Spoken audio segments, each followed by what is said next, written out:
شروع اللہ کا نام لے کر جو بڑا مہربان نہایت رحم کرنے والا ہے۔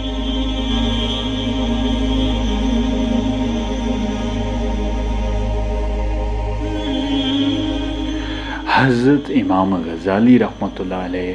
کیمیائے سعادت میں فرماتے ہیں کہ یوں تو اخلاق کی بہت ساری اقسام ہیں، لیکن مجموعی اعتبار سے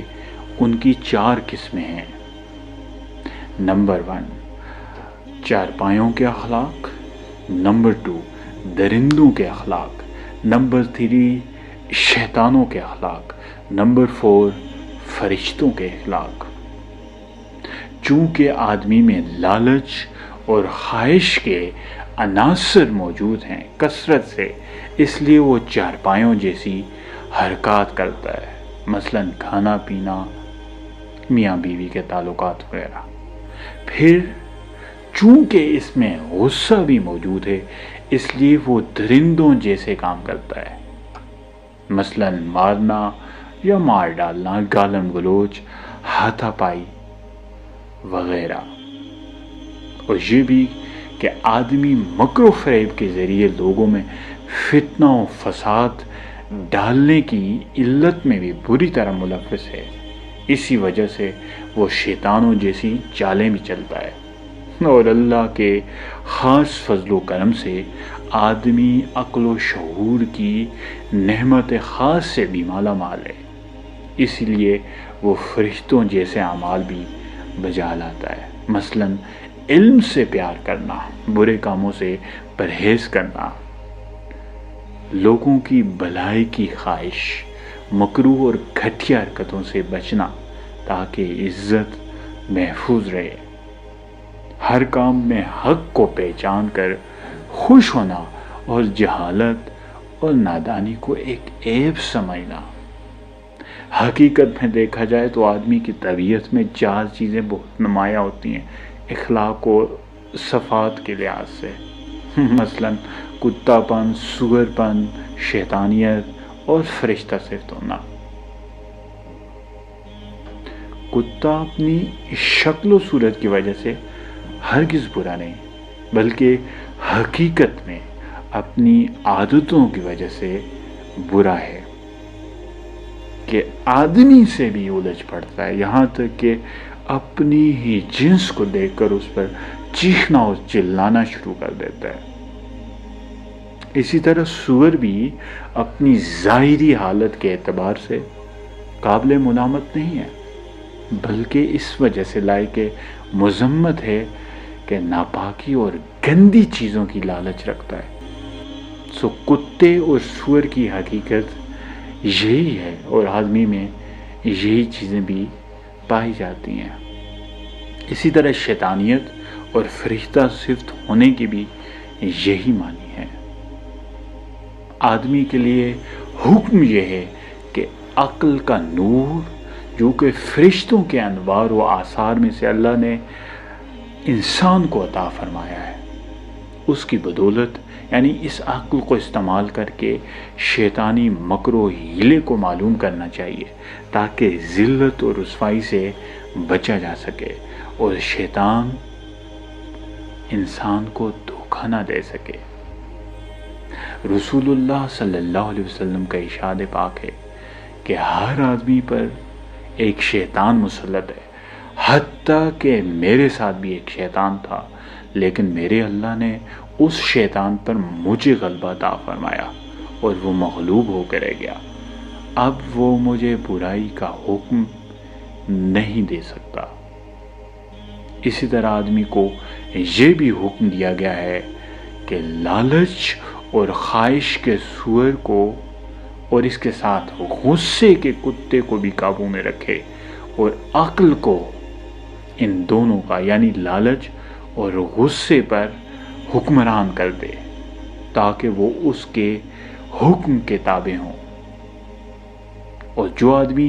ایسے کلیے پر عمل کرے گا اس کو اچھے اخلاق حاصل ہوں گے، سعادت بھی اس کے نصیب میں لکھ دی جائے گی۔ اور جو ایسا کرنے سے گریز کرے گا، کترائے گا اور خود کو ان کا محکوم بنا دے گا، یعنی لالچ کے سور اور غصے کے کتے کا، تو وہ بدبخت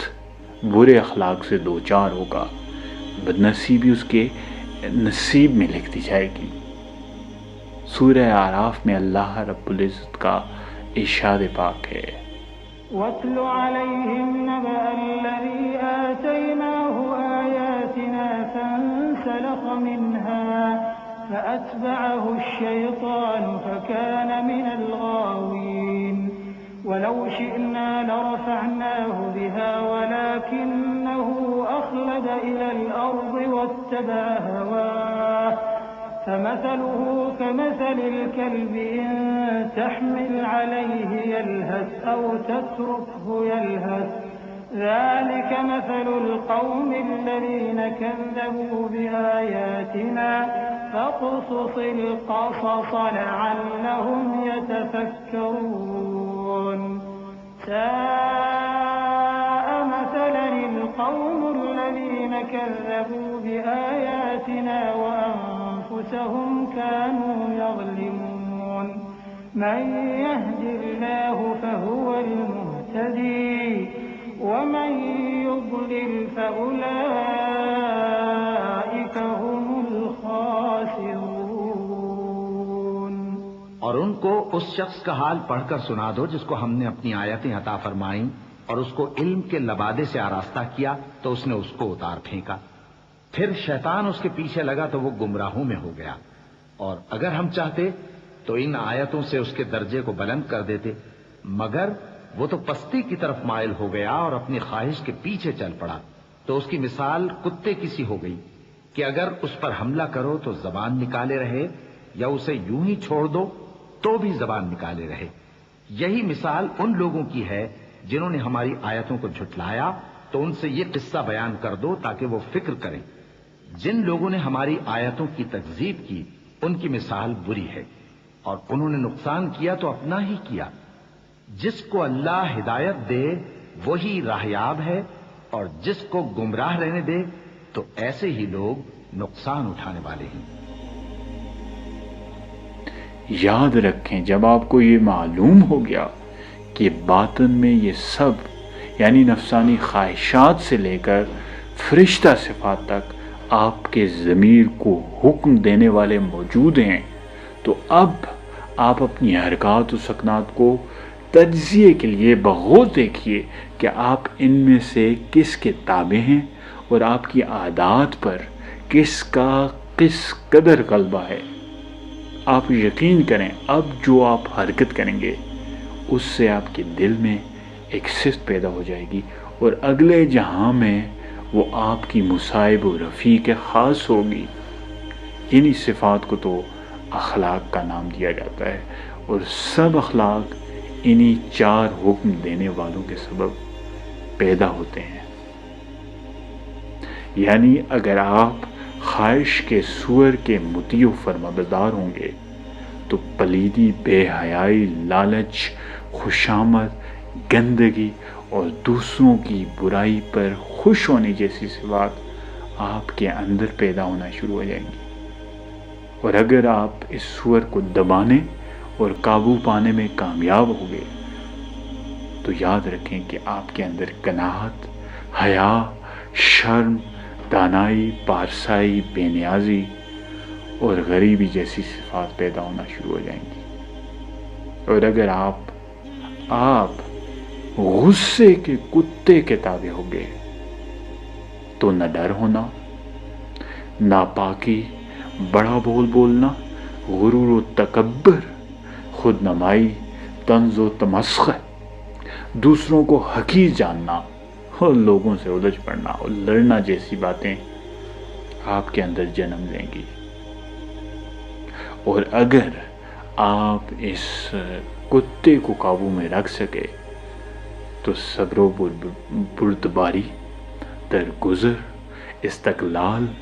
بہادری، سکوت اور بزرگی جیسی صفات آپ کے اندر نمایاں اور زندہ و جاوید ہو جائیں گی۔ اور اگر آپ اس شیطان کی اطاعت کرنے لگیں گے جس کا کام ہی اس غصے کے کتے اور لالچ کے سور کو ورغلا کر انہیں دلیر کرنا اور مکر سکھانا ہے تو دھوکہ دینا، خیانت کرنا اور جہل سازی جیسے اوصاف خبیثہ آپ کے اندر پیدا ہو کر اپنی جڑیں مضبوط کر لیں گے۔ اور اگر آپ نے اس شیطان کو زہر کر لیا اور اس کے مکر و فریب میں نہ آئے اور عقل کے لشکر کی مدد کرتے رہے تو یاد رکھیں، دانائی،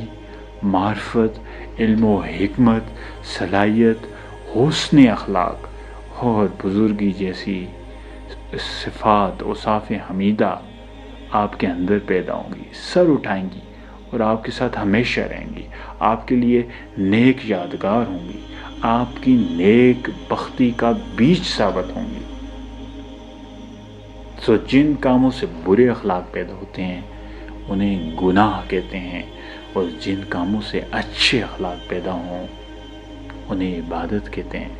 سو آدمی کی حرکات و سکنات انہی دو معاملات کے ارد گرد ہے، یعنی گناہ اور عبادت۔ اور یہ بھی یاد رکھیں کہ دل ایک روشن آئینہ ہے اور برے اخلاق دھواں اور تاریکی ہیں، کہ ان کے اثرات سے آئینہ دل تاریک و سیاہ ہو جاتا ہے،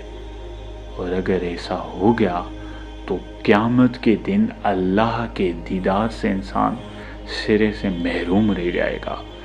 اور نیک اخلاق روشنی اور نور کی مانند ہیں جو آئینہ قلب کو اجلا کر دیتے ہیں، صاف کر دیتے ہیں۔ رسول اللہ صلی اللہ علیہ وآلہ وسلم کا ارشاد پاک ہے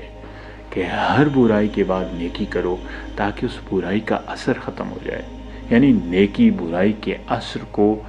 زائل کر دے، اور روز قیامت آدمی کا دل یا تو روشن ہوگا یا پھر تاریک تر، اور نجات تو صرف اسی کے نصیب میں ہوگی جو روشن دل یعنی گناہوں سے پاک دل لے کر آئے گا۔ ابتدائی تخلیق کے اعتبار سے آدمی کا دل لوہے جیسا ہے جس سے روشن آئینہ تخلیق ہوتا ہے، کہ اس روشن آئینے میں تمام عالم کا نظارہ کیا جا سکتا ہے، بشرطے کہ اسے حفاظت سے رکھا جائے، اس آئینے کو، آئینہ دل کو، اور اگر اس کی حفاظت نہ کی جائے گی تو یہ بھی ایک نہ ایک دن زنگ آلود ہو جائے گا۔ كلا بل ران على قلوبهم ما كانوا يكسبون۔ ہرگز نہیں، بات یہ ہے کہ یہ جو اعمال بد کرتے ہیں ان کا ان کے دلوں پر زنگ بیٹھ گیا ہے۔ اللہ ہم سب کا حامی و ناصر ہو۔